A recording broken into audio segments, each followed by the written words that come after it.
l'étreinte du crépuscule, l'arrivée et le malaise. La voiture s'est engagée sur l'allée de gravier avec un crissement, les phares éclairant la vieille ferme d'une lueur jaune inquiétante. Le crépuscule était tombé, le ciel marbré de violet et d'orange. La paix, cela aurait dû être le cas, une retraite de fin de semaine. Au lieu de cela, un malaise cuisant m'a parcouru l'échine avant même que je ne pose le pied hors de la voiture. L'air était lourd, étrangement immobile. Même le cœur habituel des grillons et des oiseaux nocturnes semblait feutré, hésitant. Au fond de mes entrailles, un nœud froid d'appréhension s'est resserré. Je l'ai repoussé, forçant un sourire à ma famille. C'était censé être un joyeux retour aux sources. Je ne laisserai pas une terreur sans nom le gâcher. Murmure d'égarement, les premiers signes. À l'intérieur, la maison était plus froide qu'elle n'aurait dû l'être. Une odeur de moisi imprégnait l'air, comme quelque chose de fermé et d'oublié depuis longtemps. Je mettais cela sur le compte de l'âge de la maison, l'air stagnant d'une semaine laissée inhabitée. Mais je n'arrivais toujours pas à me débarrasser de l'impression que quelque chose n'allait pas. Mon mari, inconscient, s'occupait des bagages. Les enfants, heureusement, étaient trop excités pour remarquer le changement d'atmosphère. Leur rire fusait, résonnant étrangement dans le silence de la maison. J'ai essayé de partager leur joie, de repousser le malaise grandissant, mais la maison elle-même semblait résister, murmurant des avertissements que je ne pouvais déchiffrer. Les yeux numériques dévoilaient l'impensable. Plus tard dans la nuit, incapable de dormir, je me suis retrouvé attiré par l'écran de surveillance. Mon mari avait insisté pour installer le système après une série de cambriolages dans le village voisin. Je le trouvais généralement intrusif, mais ce soir-là, l'écran vacillant offrait un étrange réconfort.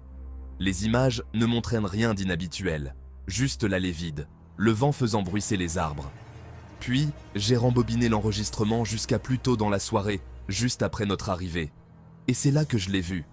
Une ombre fugace, se déplaçant à la limite de la portée de la caméra.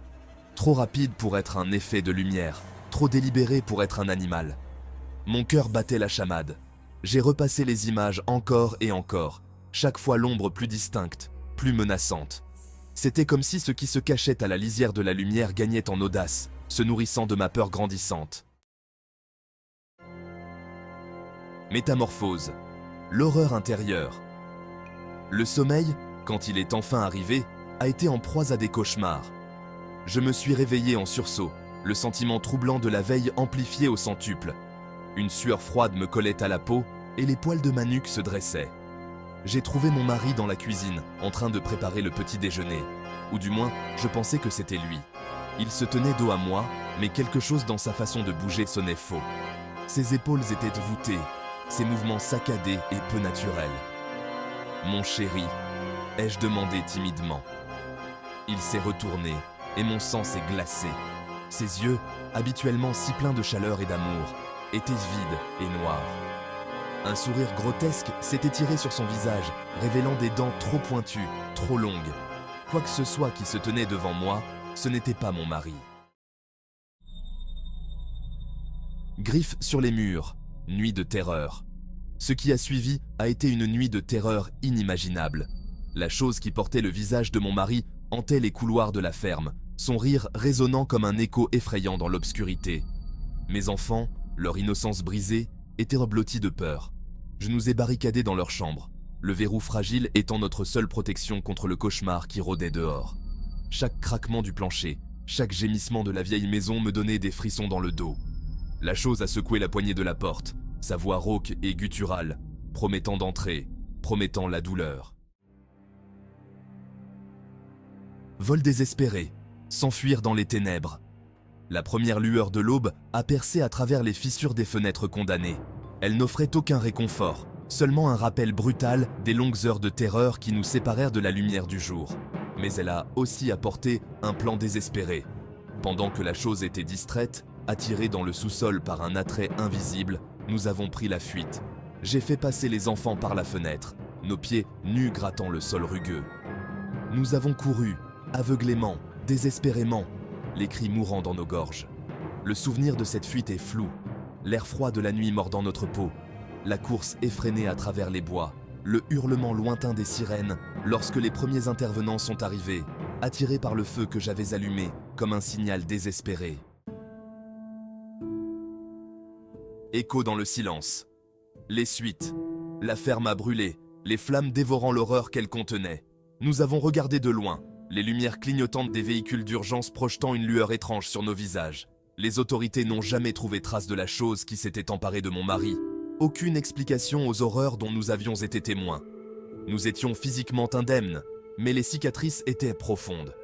La ferme, autrefois un sanctuaire, n'était plus qu'une ruine calcinée, un rappel obsédant de la nuit où nos vies avaient volé en éclats. Cicatrice sur l'âme. La blessure invisible. Le monde a continué, mais nous sommes restés prisonniers de l'écho de cette nuit.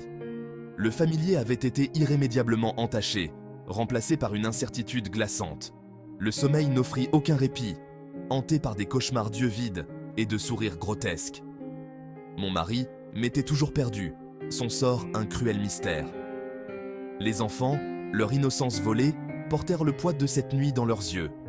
Nous étions liés par le traumatisme, une famille à jamais brisée.